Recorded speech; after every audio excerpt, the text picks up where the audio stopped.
G'day, this is Blxz and welcome back to Unreal World episode 4.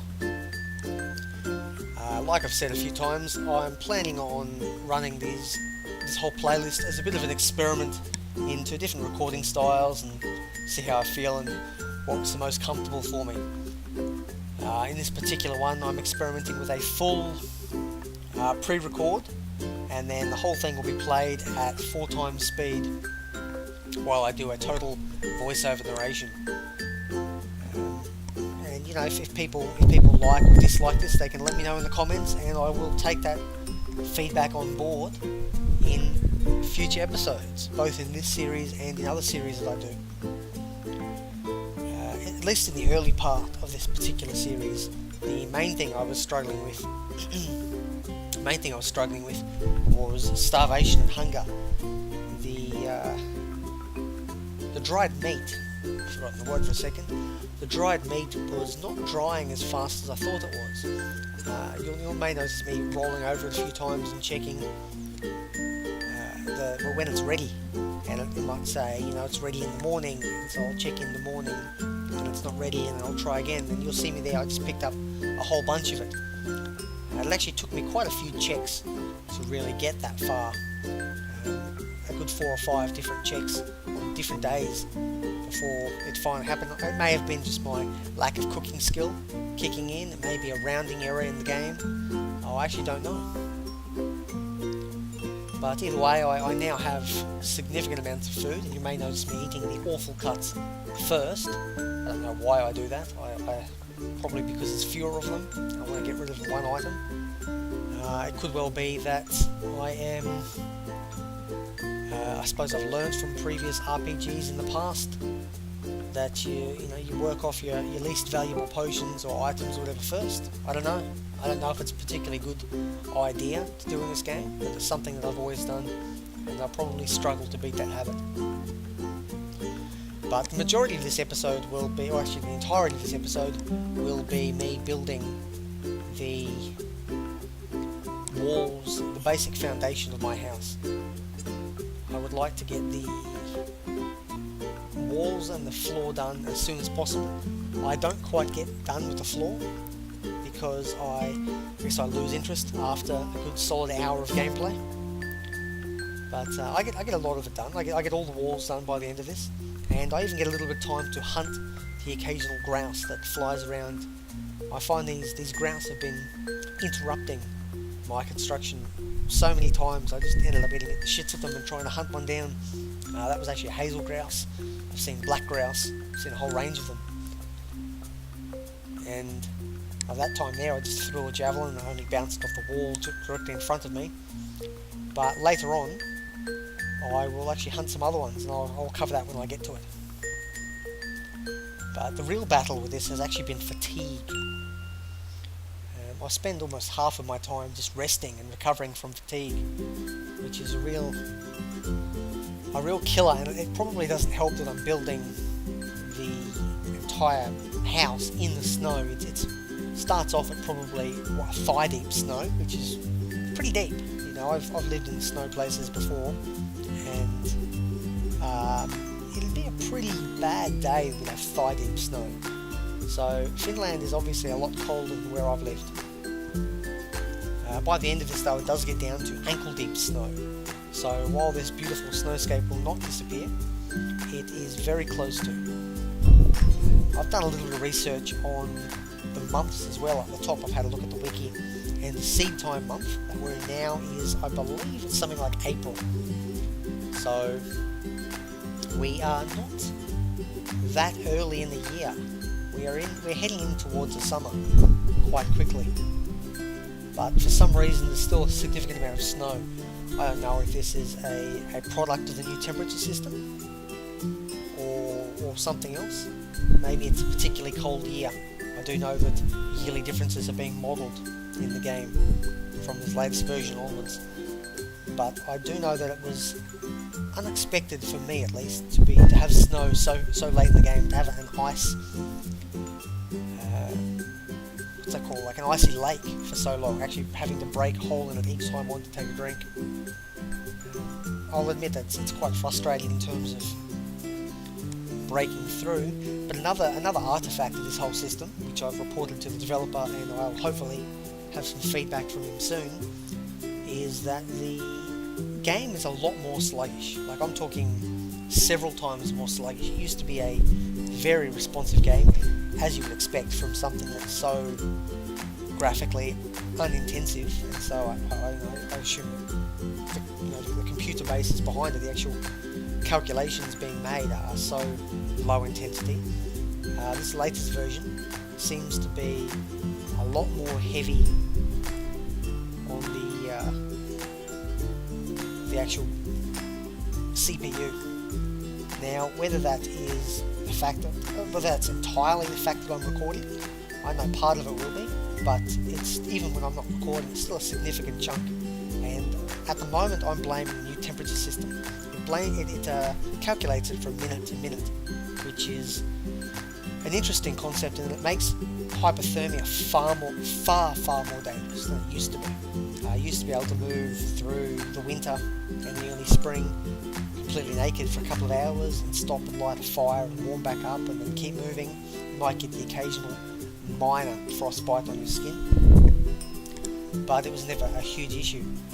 Now though, this is quite a severe thing, because by calculating it every minute, you can actually die off within, well, it depends. I haven't actually died from cold yet, but I do believe, I've been told that you can die off within 30 or 40 minutes if it's bitterly cold outside and you're not paying attention to your heat and you're not wearing enough clothes. So cold is now a far more dangerous thing. The question is there a proper balance struck here between realism and playability? They could calculate every single thing in real life, and you could move at an absolute crawl and the game would be virtually unplayable. So the question is where do you strike that balance? And at the moment, I believe it's probably a little too far in the computer-intensive process. For my comfort, I would hope that he streamlines things a little bit more in future. Having said that, I'm no programmer, and I may be completely off base. It could be another issue that's slowing it down. It could be my own computer. It could be another different part of the update. It could be inefficiencies in the new code. I don't know, but I would hope that does get dealt with.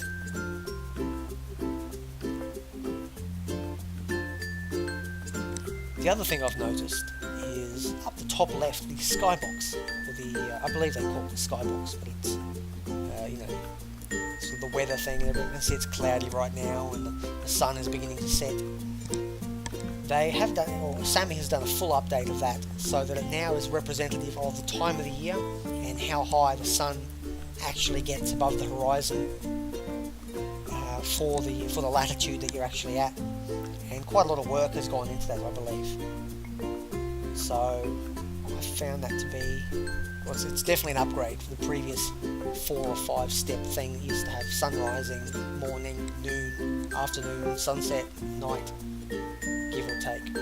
You'll notice here I actually threw it was very quick, but I actually threw a javelin at one of the grouse that was out on the lake. It was annoying me. It was very nearly a perfect shot, but it did deviate slightly at the end and I missed it. So going out to retrieve my javelin, I actually lay down on the ground. You can begin crawling, and what that does is it distributes your weight across the ice more evenly and over a larger area, so that you won't sink in.